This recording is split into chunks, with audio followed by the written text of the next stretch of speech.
Otherwise, magtawag ako. Oh, Lugo. Andito si Lugo, oh. Sunry. Hi, Sunry. Siguro pwede nang mag-pray si Sunry.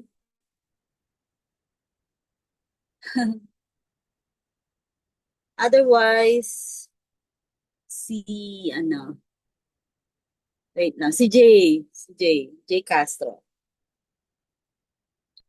Hello po, good evening po. Sige po, ma'am. Good Ah, evening. in the Father, the Son, and the Holy Spirit, amen.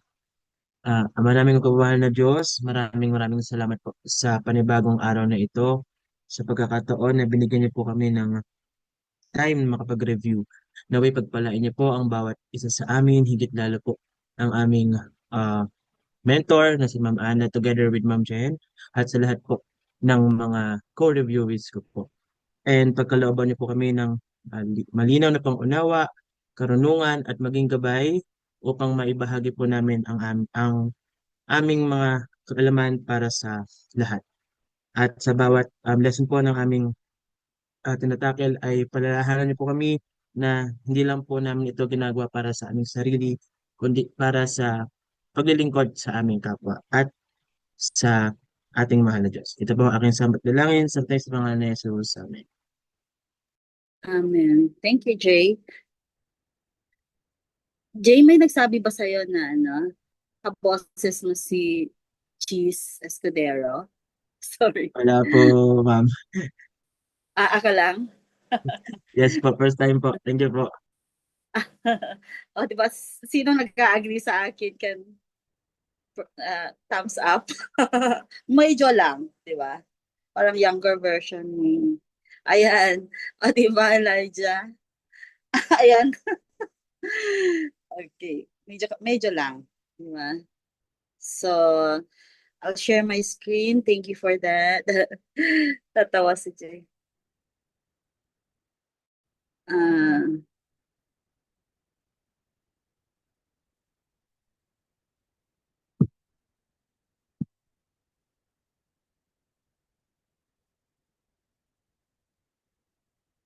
so Jay, sorry I want to continue the joke.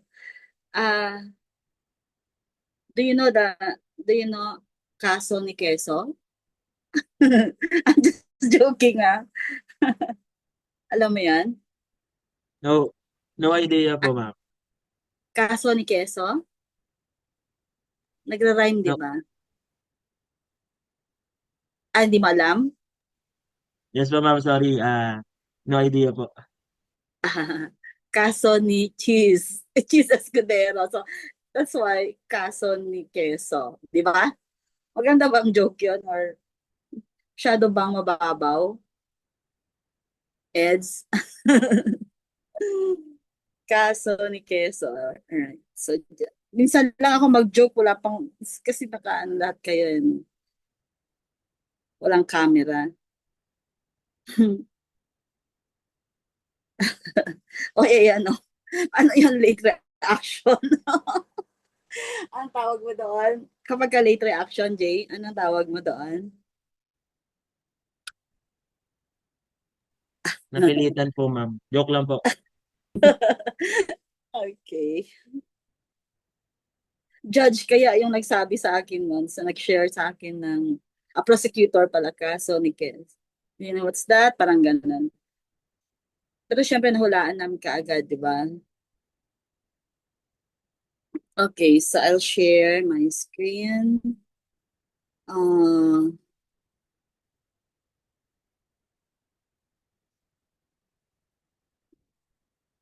sorry Hmm,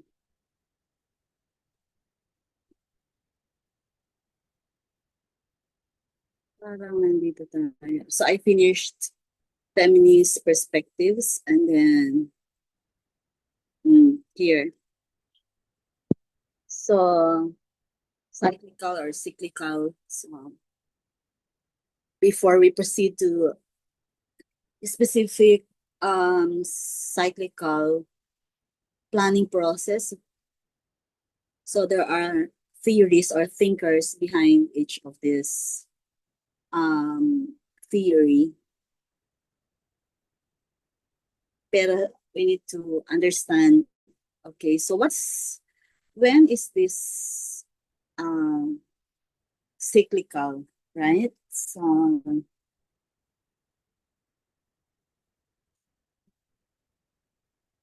So it means that when it's cyclical or cyclical, it's not a one time or it's not linear. So ganun. So it means it is continuous. It is uh, iterative cycle of learning and also decision making and adjustment. So each phase informs the next, while results from implementation and evaluation or an evaluation look back to improve future plans. So we are talking about a loop, okay? A loop here. Okay.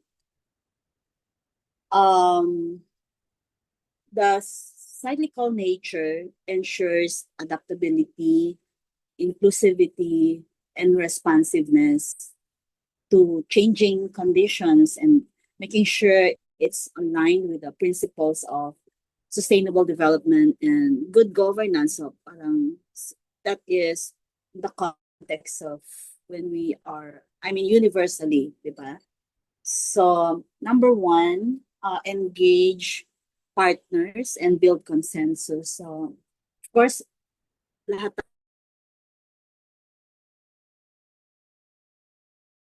what it means by building consensus. And especially so that the process begins with participation and collaboration.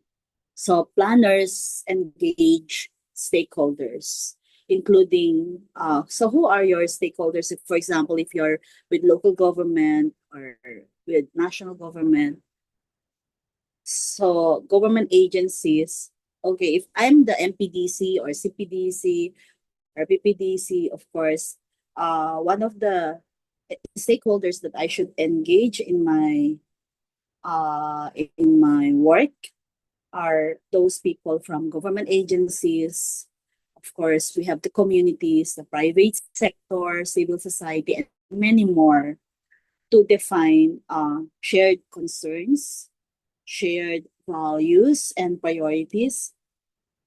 So consensus building fosters trust and ownership, and that's why we engage the community, most especially, ensuring that the plan reflects collective aspirations. So, can you tell me which stage or which SDG is partnerships for the goals? Which is 17. very good. So it's SDG 17. Okay. So it emphasizes cooperation and participatory governance.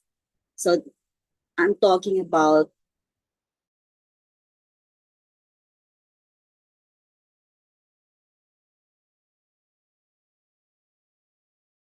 to assess needs, assets, and capacities. So a thorough situational analysis follows after this one. Um, it we normally assess demographic trends, the natural resources available, infrastructure, the current state infrastructure, also institutional capacity. So if you're with the LGU, then we need to understand, so what's the level of your institutional capacity? Also, social economic conditions to determine the community's needs. Also to determine our strengths, our limitations. So this phase normally uses tools like what? Like SWOT analysis. So this is the most basic, tool. So hindi rin nawawala sa board exam na sa SWOT analysis. So strengths, weaknesses, opportunities, although there are many versions already after the SWOT, but still that's the most basic tool. So we call it SWOT analysis, and spatial profiling also is being used to establish the evidence base for planning. So can you tell me which SDG deals with sustainable cities and communities? 11 po. 11. Good. And how about which SDG is or tackles about industry, innovation, and infrastructure? 9 po. I. Very 9. good. Very good. So that's the I3, ano? Kasi tatlong I yun: industry, innovation, and infrastructure.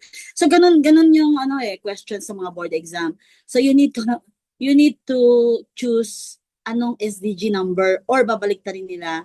So what is the description of SDG 9? Ganon. So it's really remembering type of question. Okay.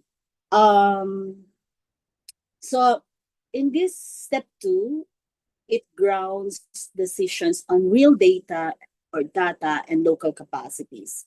So for step 3, formulate goals and strategies. So based on the assessment, number 2, planners and stakeholders formulate clear, achievable goals and corresponding strategies that address identified issues. So goals are often aligned with higher level frameworks such as what? We have the Philippine Development Plan, the CLUP, CDP, the SDGs, so, and many more, many frameworks. So this phase defines the vision and direction of the community or organization, focusing on inclusivity, sustainability, equity, and many more. So it depends on what you're trying to provide the framework for. So step 4, evaluate scenarios and test alternative options. Alternative scenarios or strategies are analyzed for feasibility, cost, risk, and impacts, among others. So planners employ scenario building and policy simulations to anticipate future conditions and outcomes. So this allows stakeholders to compare options and select the most viable and equitable approach. And so this step ensures transparency and sound decision making, promoting evidence-based governance. So I'm trying to situate it in our own, within the context of environmental planning, urban and regional planning, land use planning, etc. But this could be anything. This could be any field. It could be applied to any field. So step 5 relate to wider public goals and collective values to win broad support for chosen strategy. So the selected strategy must align with broader social, economic, environmental objectives, and more. So planners link local plans to regional, national, and global agenda, ensuring coherence with collective values such as equity, sustainability, and inclusivity. Of course, there are more values there to include. So public advocacy and communication are essential here to gain broad political and community support. So this step reinforces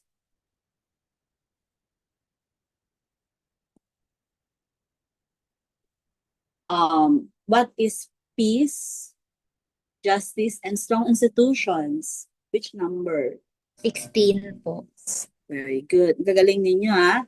So, this step reinforces SDG 16, peace, justice, and strong institutions by integrating public participation and value alignment. So, step 6, now, implement selected strategy through programming and execution. So, because plans are operationalized through programming, budgeting, and project execution. So implementation converts strategies into tangible actions, projects, and regulations usually reflected in investment programs and annual development plans. So also monitoring mechanisms are initiated to track progress. So what you cannot you cannot manage what you cannot measure. So you need to measure everything. And that's why we need monitoring and evaluation mechanisms to track progress. So this phase contributes directly to what is SDG, baliktarin ko, what is SDG 8, for example. Decent work and economic growth. Ayun. So what I already asked you about SDG 11, so that's sustainable cities and communities. So this phase contributes directly to SDG 8 and SDG 11 by transforming plans into real development outcomes. Then step 7, monitor, evaluate, and review plan. So monitor, evaluate, and review plan. It said self-correction. The final yet perpetual stage involves this: the monitoring outcomes, evaluating impacts, and making necessary adjustments. So planning is dynamic, and feedback mechanisms ensure that lessons learned are incorporated into future cycles. So this continuous loop enables self-correction and adaptive management to make sure that planning remains relevant amid changing political, economic, or environmental contexts. And this closing stage leads back to step 1, completing the cycle of learning and improvement, also embodying the principles of adaptive governance and continuous development under SDG blank, to me pointing to responsible consumption and production. And what is that number? 12. SGD 12 po. Yan. And climate action? 13. 13.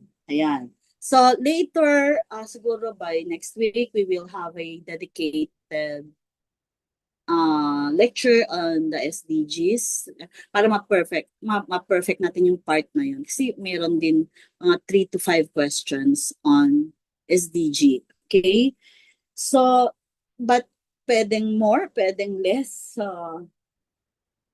Because 2024 yata yung madaming SDG questions. But also, of course,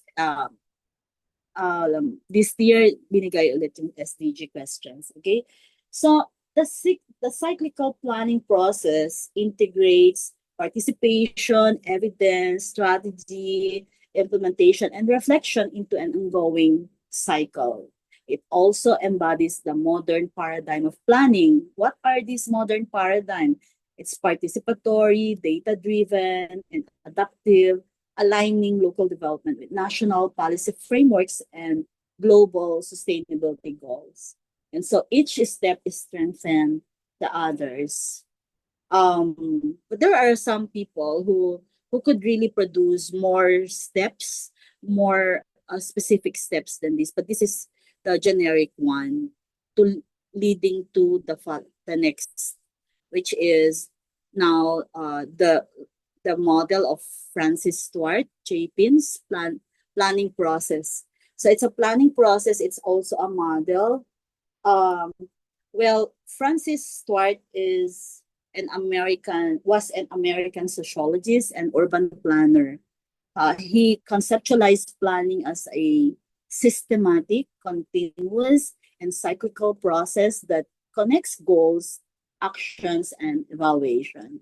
His model underscores that planning is not a single event, but a dynamic loop of decision making where feedback from implementation and review continuously informs future actions. Chapin's model remains foundational, or um, it's something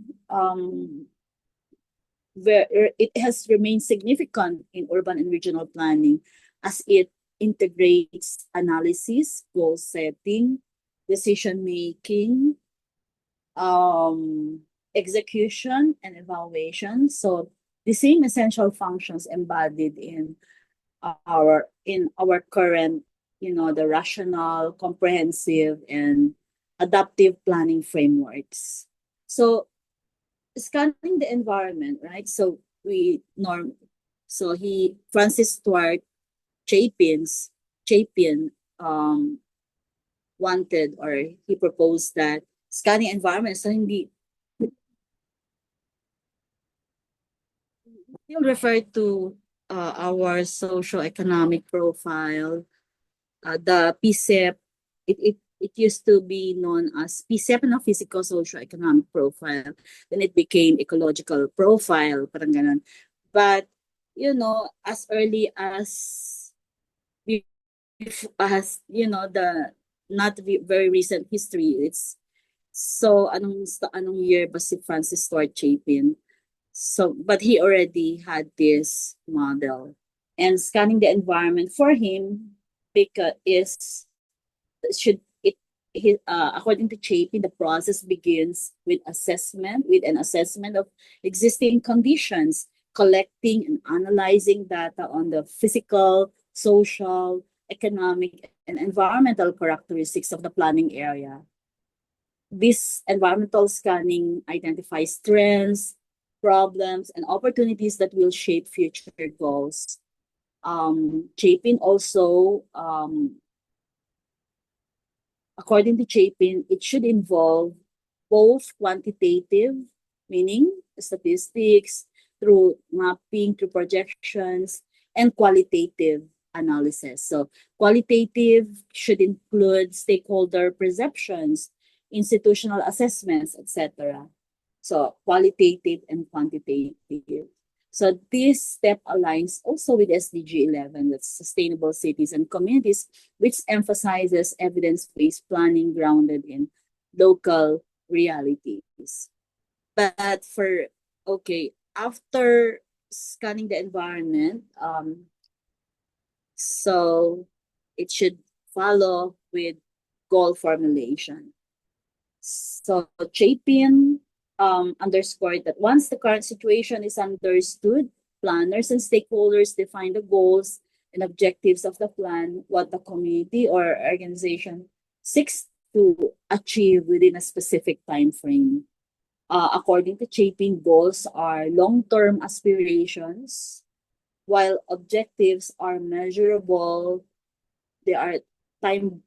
It has to produce time-bound outcomes that direct strategy.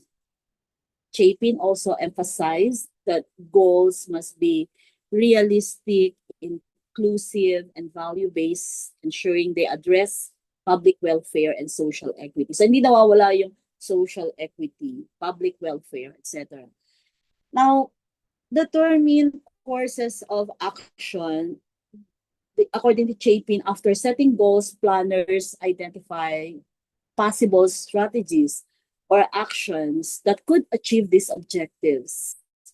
So multiple options are formulated, each reflecting different approaches, policy instruments, or spatial configurations.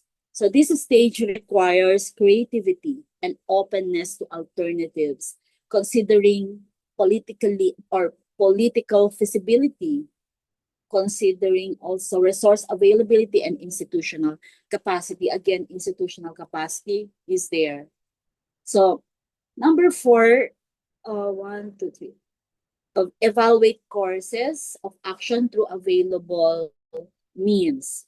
So at this stage, planners conduct a systematic evaluation of the proposed courses of action, and that Chapin underscored that each alternative is analyzed in terms of cost, benefit, risk, impact, and alignment with overall goals. So hindi na bago yung mga ginagamit natin ngayon. Because even before, it was already theorized. It was already, uh, yeah, framework na ito noon. And then, take action. The selected course of action is implemented through programs, projects, and regulatory measures. So this is the execution phase. Translating plans into concrete results. It involves coordination among implementing agencies. It also involves resource mobilization and policy enforcement. So Chapin noted that successful action requires both technical competence and institutional commitment, highlighting the planner's role as both manager and facilitator.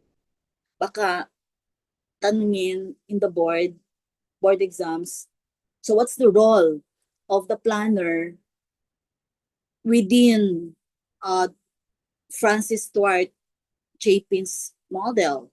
So, manager and facilitator. Okay? So, review plan. Okay? Review plan. So, planners monitor and evaluate the results of implementation, comparing actual outcomes against planned targets. So, the review provides feedback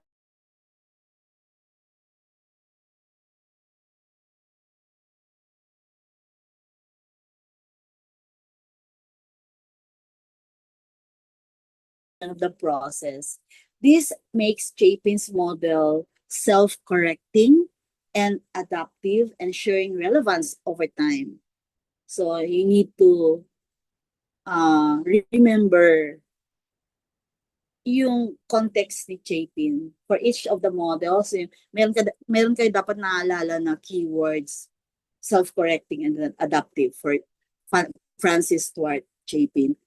So, okay. Let me proceed to the next one. Brian McLaughlin, planning process. So, you need to be very familiarized already with his model. And then, if we look at Brian McLaughlin, although para-pareho lang naman yung sinasabi nila, but of course, there should be uniqueness in each of the model. So, for Brian McLaughlin, so as early as 1969, a key proponent, he was the key proponent of the systems approach to urban and regional planning, emphasizing that planning is both a rational decision-making and feedback-oriented process. His model demonstrates how the planner operates within a systemic framework, which is continuously observing, modeling, evaluating, and adjusting policies based on feedback from the environment or state system. McLaughlin's process integrates scientific analysis and political judgment. So, ito yung sinabi ko kanina, state system. So, he wants, or he theorized that the process or the planning process integrates scientific analysis and political judgment. So it's a combined, it's combining these two opposed framework. Diba? Magkaiba yun, scientific analysis and political judgment, making it particularly influential in modern policy-oriented and systems-based planning, such as, so if we can mention CLUP and Development Investment Programming in the Philippines. So, number 1, okay, decision to adopt planning. So here, makaiba, di ba? So decision to adopt planning.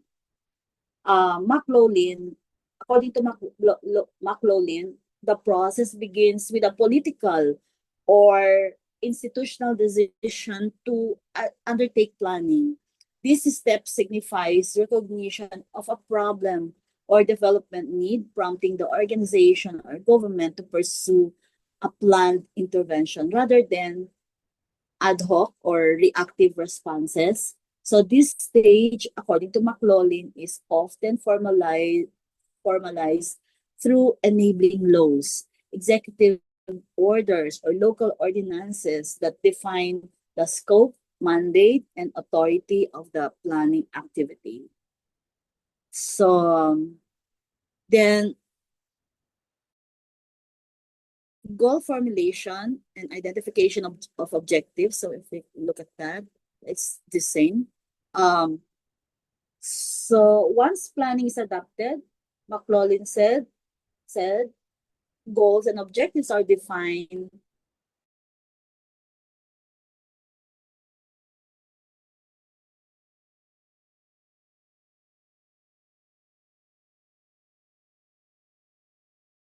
For example,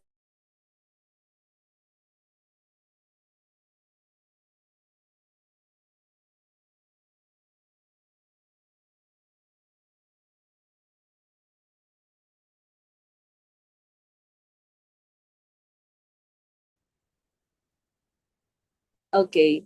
So at this stage, planners must balance political directives, community aspirations, and technical feasibility to frame coherent objectives aligned with national and local development frameworks. Here, study of possible courses of action with aid of models. So McLaughlin introduced the use of system models as analytical tools for exploring potential courses of action. And that McLaughlin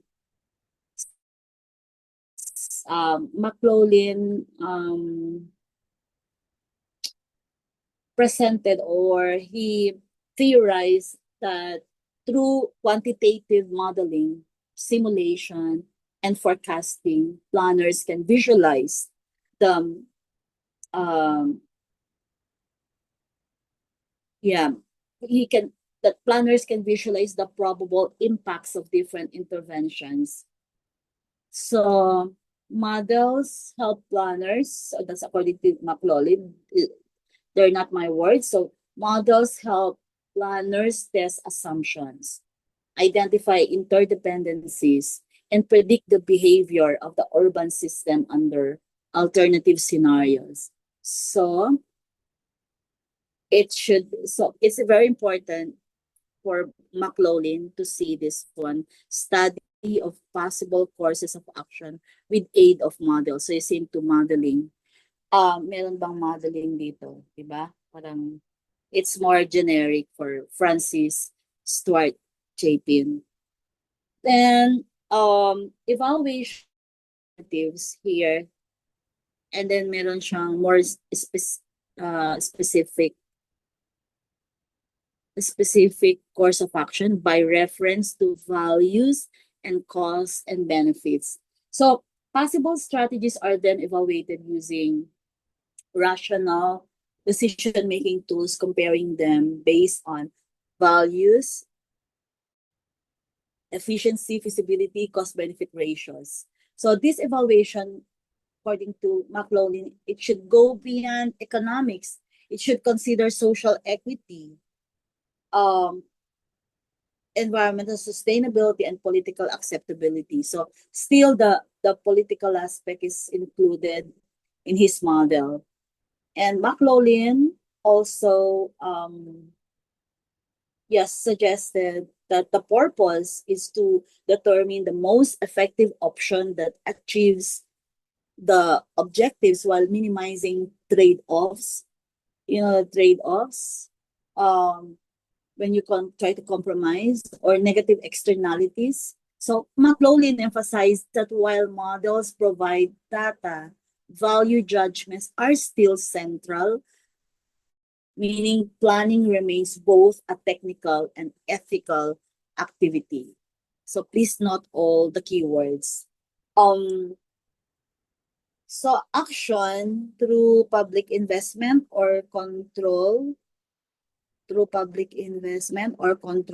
private investment. So very specific kasi yung kay McLaughlin that so once the preferred alternative is selected, implementation proceeds through public investment projects, policy instruments, or regulatory controls that influence private sector behavior.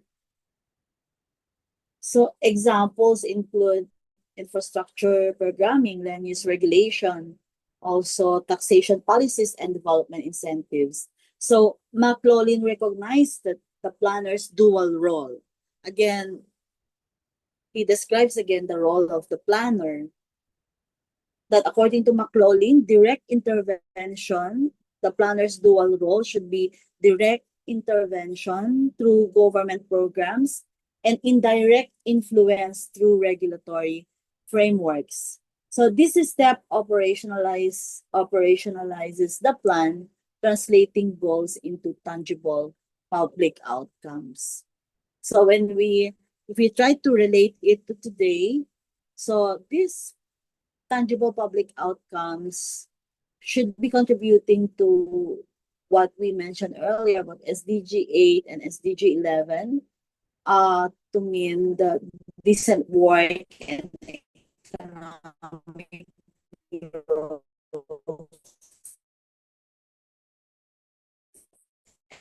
and sustainable cities and communities respectively. So, okay, of the state system. And the stage is, or it should be the final and continuous stage, which is provide mechanisms for monitoring and feedback, and where outcomes are measured against goals to determine the plan's effectiveness. So data collected from implementation are analyzed to identify deviations, inefficiencies, or unintended effects. So do you also do that? Like you're not just interested of the intended, but also the unintended effects. So this feedback loop allows for self-correction as well, adjusting strategies and policies to respond to new conditions. So this reflects the system's principle of dynamic equilibrium. What do we mean by that? That planning remains responsive and adaptive over time. So let me proceed here. So there's another one, Alan Wilson's linear. So by the title itself, linear. So it's linear. It's not like this and it's not like that. Diba? Magkakaiba. So his name was Alan Wilson. I mean, of course, anong year ba si Alan Wilson? But Alan Wilson introduced this linear model of planning that organizes the process as a step-by-step sequential progression from understanding a problem,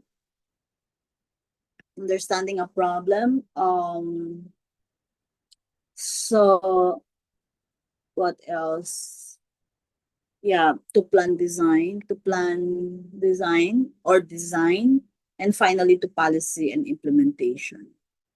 So, and this model reflects the sense of rational, comprehensive planning, where decisions are derived through a logical flow of analysis, or we can say synthesis and execution. So let's start with the systems with this understanding aspect. And we need to start here from the bottom because the arrows are going up there. Ano ba yan? Okay. So planning begins, according to Alan Wilson, planning begins with developing systems models. So here, systems models, but of course techniques also. that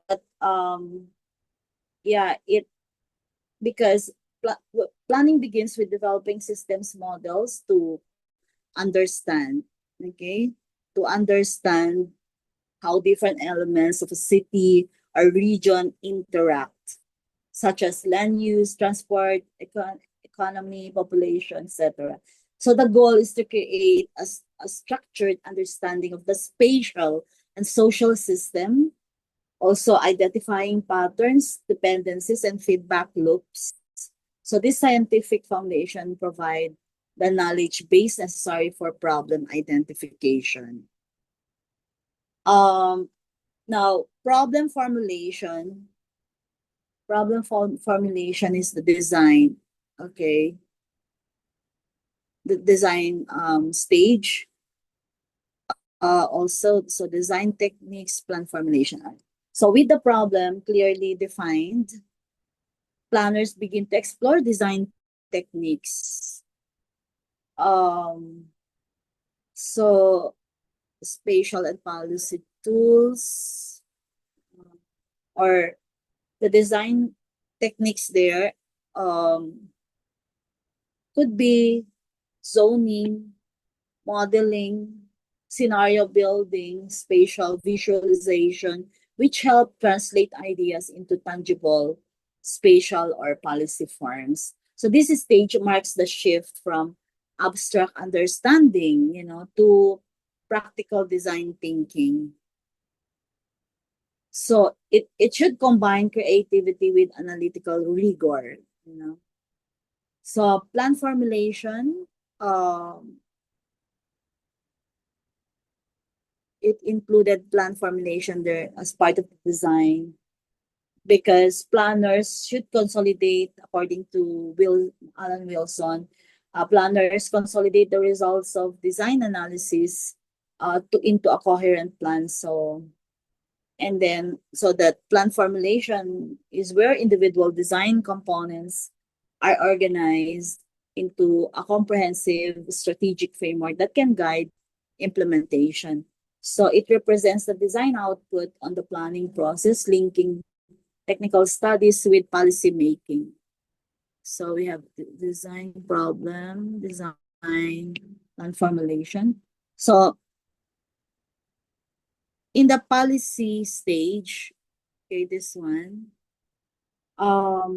before implementation, plans and strategies undergo evaluation to determine their feasibility, cost, and impact. So evaluation measures how well proposed action, okay, how well proposed um, actions align with established goals and community values. So using tools such as cost benefit analysis, environmental assessment, social impact analysis. So this step ensures accountability and objectivity in decision making, reflecting the rational planning ideal of optimizing outcomes. So based on evaluation results, planners reaffirm or revise their goals, priorities, and choices. So this stage represents the formal adoption of policy commitments, linking technical recommendations to political decision making. So finally, planning culminates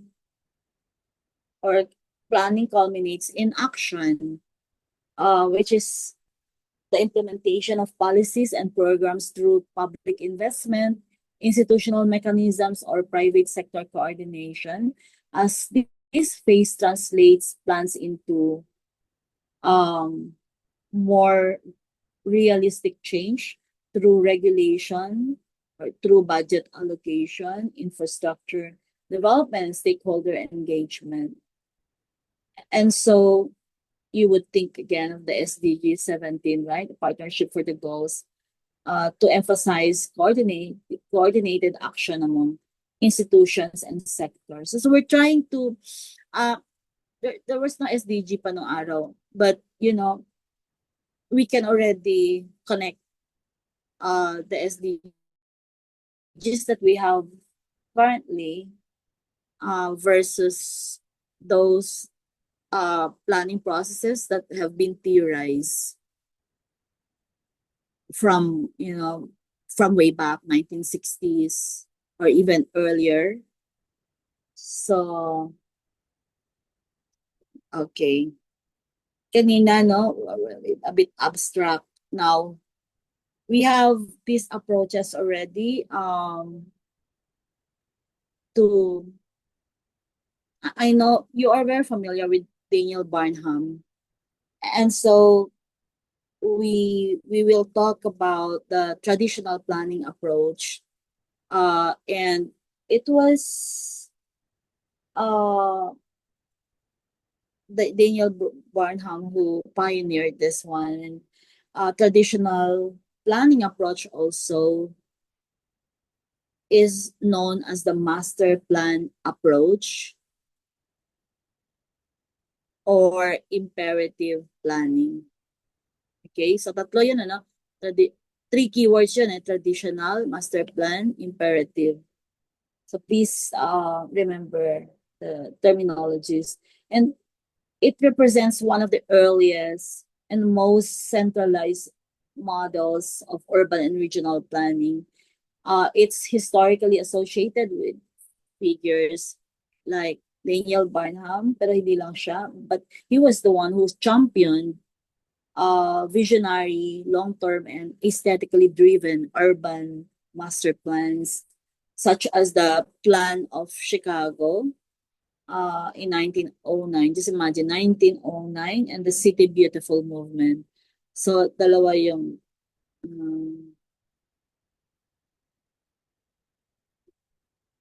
okay, so this model is characterized by a grand one-shot attempt, like a grand top-down,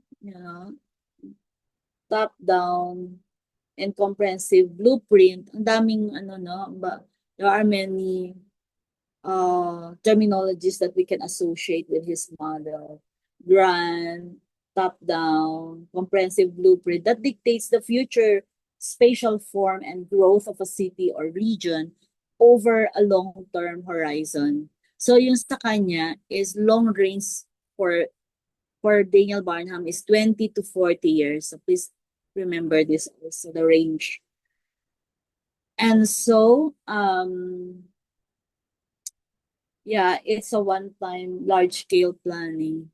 One-time large-scale planning effort intended to guide development for an entire generation. So, there are, long-term and comprehensive vision because the master plan sets out a long-range vision. So that's the 20 to 40.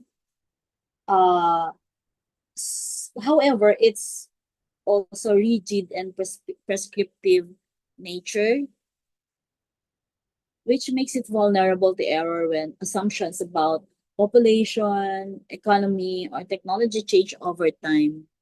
So it's difficult to, yeah, that's why it has been described or critiqued as rigid and prescriptive in nature. So when it was described as centralized authority and control, so let's try to break down this one. Because it said, but can be massively disastrous when in error. It requires full control and full powers of sovereign who authorizes the plan. So, it means that the planner functions under this authority, implementing a vision that reflects state priorities or the ruling elite's preferences. Okay? Often sidelining public participation. So public participation is not really was not recognized during this time. That the top-down orientation, because according to Daniel Barnham, the planning process should be hierarchical, where decisions are made by planners and political leaders and then imposed on local communities. So it also assumes that experts and government officials know best, like they know best, reflecting the technocratic confidence of early 20th century planning. Um, let's see. Yan.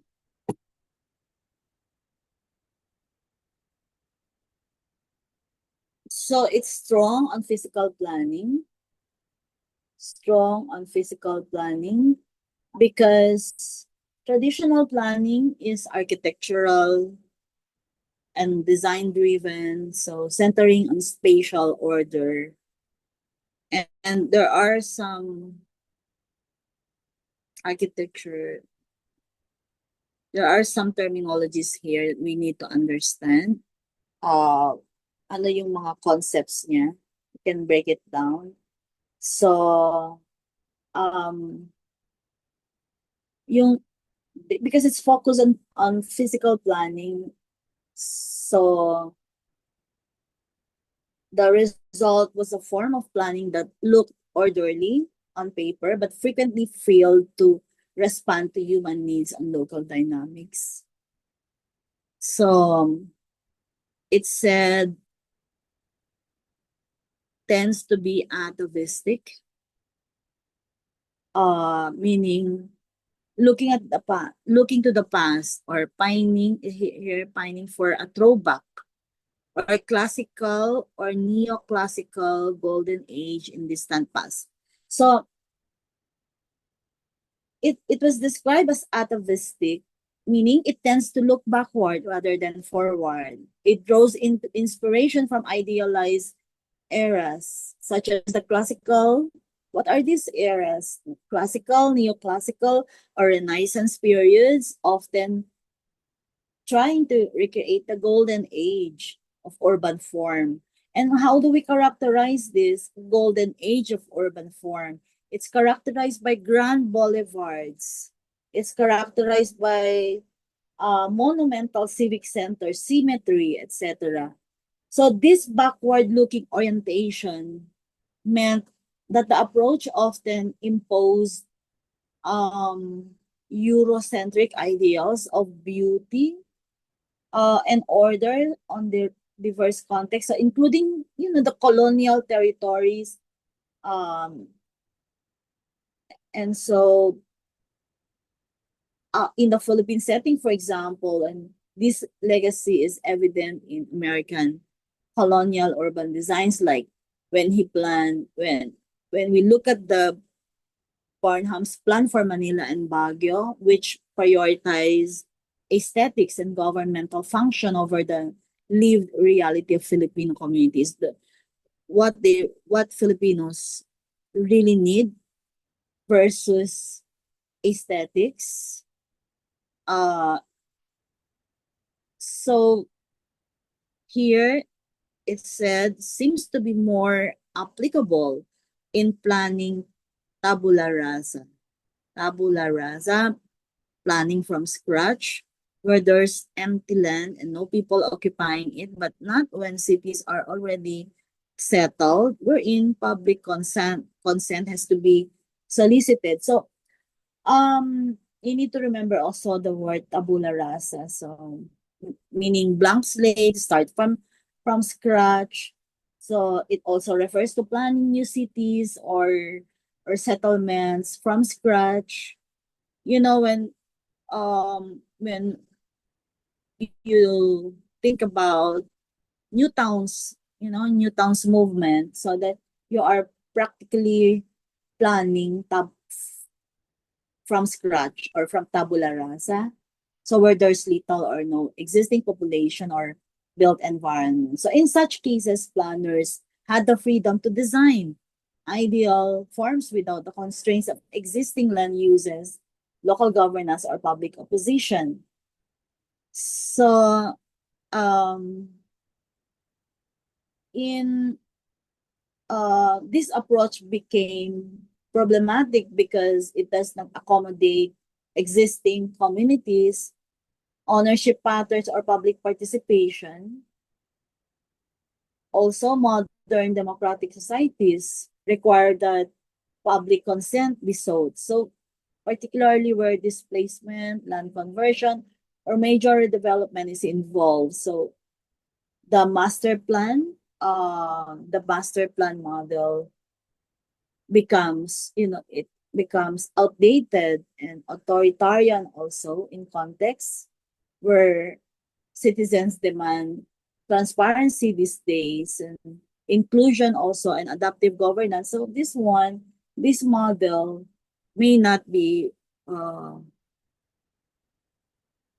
it may not be relevant today.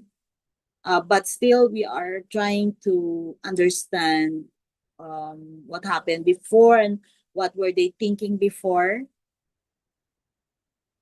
So this is the traditional planning approach by Daniel Bonham. And it's important also to continue that history that planning history whereby there were also, of course, there were criticisms and limitations because they say that traditional approach is not inclusive because it ignores social realities and applicable only to those to tabula rasa setting. And also decisions were mostly made by experts only and leaders and excluding community voices sa mga ganon. And so, despite the limitations, despite its limitations, the traditional approach also laid the foundation for urban design principles and zoning systems that are still being used today, right? So, um, the traditional planning approach also represents what the foundation of modern urban planning. It may be visionary, but rigid, beautiful but exclusive, so it's still being honored as of its legacy, but by learning from its limitation, combining Barnham's bold vision with what with the current, the more preferred framework today, like inclusivity, participatory, sustainability, things like that. So now to continue about the characterization of uh being this one, I call this RAC. So rational, adaptive, comprehensive, or synoptic planning. So with the rational, adaptive, or rational, adaptive, comprehensive, or synoptic planning. So please, I hope you can remember the. Okay. Yeah, it's still influential framework. Because but there are also limitations here because it said data overload, right? So so the rational adaptive model requires extensive data collection and analysis across multiple sectors: social, economic, environmental, and infrastructural. So while this ensures depth and evidence-based decision making, it can also lead to data overload. So this is a condition where the volume of information becomes overwhelming. So planners, especially new or less experienced ones, can get lost in the maze. So sinasabi dito, neophytes can get lost in the maze. because it's talking about data, because you are unable to distinguish which variables truly matter sa dami, di ba? Because it's overwhelming. So the metaphor, actually, what you're seeing here, they're here because it formed part, or they formed part of the board exams before. So naandyan lahat yan. And so yung not to miss the trees as you walk through the forest, parang ganon. Okay. So challenge, ito siya. Challenge is not to miss the trees as you walk through the forest. So what do you mean by that? That it captures this challenge perfectly, because planners must maintain focus on key goals without being consumed by unnecessary details. So in practice, this means prioritizing essential data and developing a clear analytical framework to avoid analysis paralysis. Do you know analysis paralysis? A state where too much information prevents timely action. And it's a long, tedious process. It's methodologically rigorous, time intensive.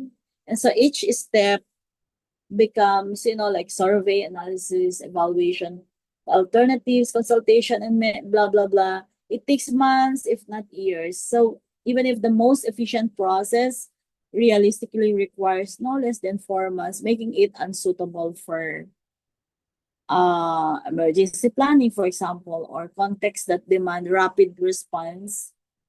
So,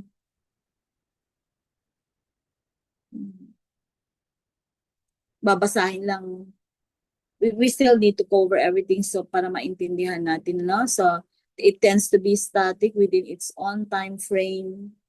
So, it means that, yeah, despite its adaptive intent, the rational adaptive model can become static once a plan is completed and institutionalized. So, and some of those, yeah, it tends to freeze priorities and projections also, assuming that conditions will remain relatively stable. So it also said here it tends to be utopian in its belief, so that all people are driven by reason and good intentions. Um, yeah, this model assumes that people act rationally. So that's the assumption, and guided by reason, by evidence, collective good. But this utopian belief overlooks the complexity of human behavior, the political interest also. It overlooks that, and power dynamics that often drive decision making. So, according to this, or can you see this one? Planner can be likened to an expert scientist. So, expert scientist daw tayo, di ba?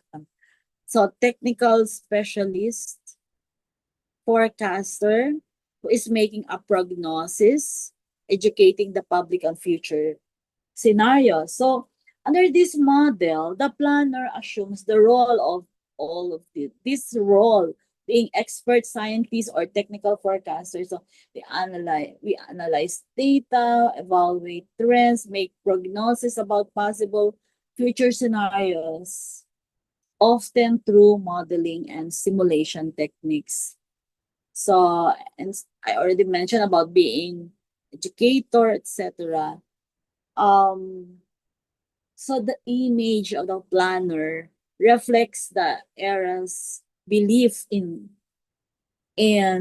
technocracy, that scientific knowledge can solve societal problems. So it was in this, it was this era that is the center of this model, whereby,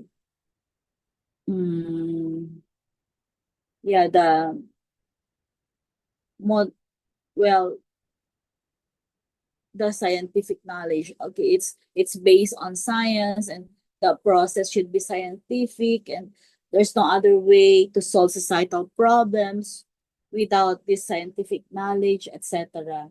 So, however, this role also isolates planners from communities, reducing them to technical specialists rather than facilitators of social dialogue. So it became yeah, it became 'di ba uso yung grassroots planning, etc. So the role here, or the perspective of the community over planners, are parang tech experts, specialists, etc. So the critics would say that this perspective should be transformed from expert to enabler, or knowledge, parang